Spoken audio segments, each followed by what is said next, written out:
Hey, Balance Bosses. Welcome to Wednesday Wisdom. Today, we're going to be talking about how sweat can actually lead to less anxiety. Now, we know that there's so many great benefits to regular exercise. It releases those feel good hormones, those endorphins. It actually releases a neurotransmitter that repairs brain cells that have been damaged by stress. It calms our amygdala that puts us into that fight or flight mode, and it helps stabilize sleep and even our appetite. It also increases the release of GABA, which is a very calming neurotransmitter.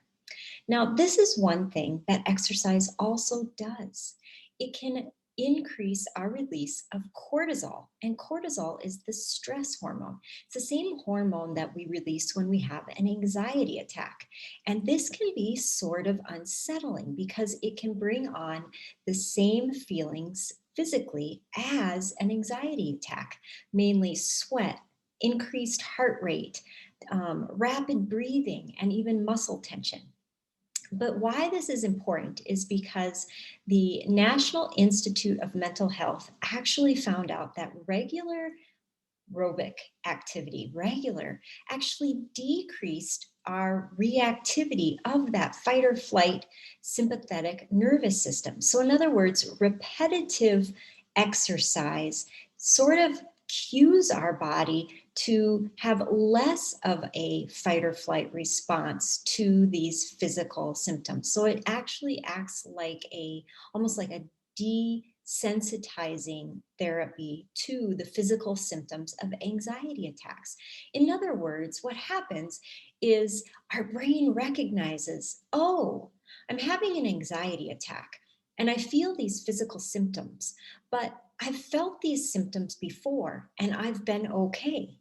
In other words, when I exercise, I feel these symptoms and I end up being okay. So, therefore, I'm not going to send out that huge, big response that I would if I didn't feel this regularly.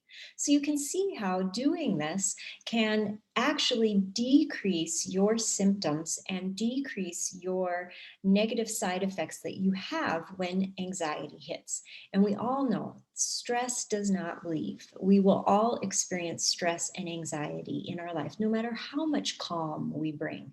But if we can do things to uh, make our body realize that we don't have to react with the big, huge stress response, then we can actually live a more calm and balanced life.